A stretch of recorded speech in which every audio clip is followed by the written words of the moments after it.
नमस्कार दोस्तों, आपका बहुत बहुत स्वागत। आज जो है हरियाणा विधानसभा के अंदर इस साल का बजट पेश हुआ है। हमारे साथ जिला अध्यक्ष जी प्रवीण लाठर जुड़े हैं। सर, आज बजट पेश किया गया है 2,23,000 और 800 कुछ करोड़ का बजट है, और जो कि पिछली बार से 10.28% जो है वो अधिक है। इसके अंदर मुख्य जो है वो क्या चीज़ें देखते हैं? देखिए, आज मैं सबसे पहले तो आपको होली की शुभकामनाएं देता हूँ, और दूसरा, आज माननीय मुख्यमंत्री श्री नायब सैनी जी द्वारा एक ऐसा बजट पेश किया गया है जो हरियाणा को नई दिशा देगा और नई दशा देगा, और हरियाणा वासियों के लिए एक नया रास्ता खुलेगा इस बजट के माध्यम से।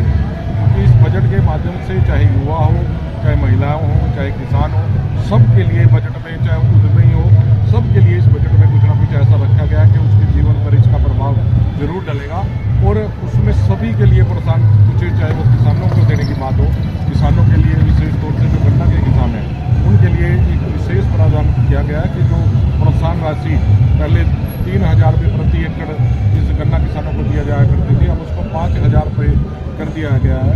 और जो भूमि में नमक था, जो लवणीय भूमि उसको ठीक करने के लिए तो ये प्रयास किया गया कि उसके भी ये योजना बढ़ाई गई है कि उसमें ज़्यादा से ज़्यादा वो भूमि ठीक हो और किसान उसमें अपनी फसल उगा सके, तो उससे भी किसानों को इसमें फ़ायदा ही फ़ायदा होने वाला है। और महिलाओं के लिए विशेष तौर से, चाहे वीटा के बूथों की बात है, वीटा के बूथों में 20% बूथ महिलाओं के लिए आरक्षित रखे गए हैं कि वो महिलाओं के लिए उनको वीटा के बूथ दिए जाएंगे। दूसरी बात, जो अगर कार लेती है महिला कोई, तो उसमें भी उनको छूट के, चाहे ब्याज की छूट की गई है उसके अंदर, तो उसको 10 लाख तक का लोन जो उसमें महिला लेगी तो उसमें ब्याज मुक्त लोन होगा वो।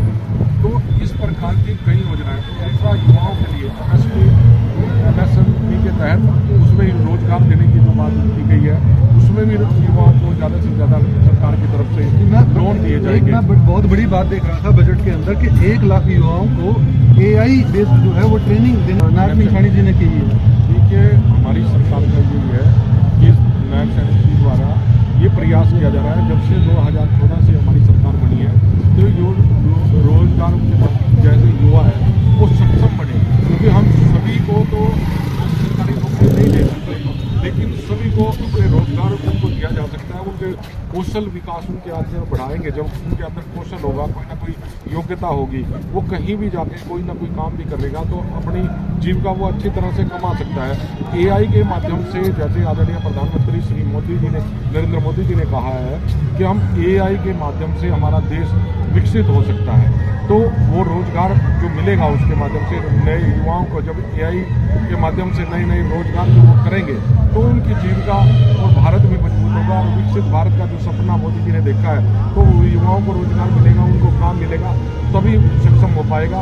और जब तक हम जीवन में नई विज्ञान के माध्यम से, AI के माध्यम से या IT के माध्यम से नई चीज़ें नहीं सीखेंगे तो हमारा देश विकसित भारत कैसे बनेगा? तो जब ही बनेगा जब हमारा युवा बढ़ेगा, कौशल उसके अंदर आएगा, तभी हमारा युवा इनके जो है भाग लेगा और हमारे देश को मजबूत करने का काम भी हमारा युवा करेगा। जैसे आज प्रधानमंत्री आदरणीय नायब सैनी जी ने कहा कि अब तक वैसे हमने बहुत प्रयास किया कि सरकारी स्कूलों में हम व्यवस्थाएँ ठीक करने, आदरणीय मनोहर लाल जी ने बहुत प्रयास किए सरकारी स्कूलों में अलग अलग व्यवस्थाएँ की, जिनमें सरकारी स्कूलों में अब बच्चे पढ़ने लगे हैं।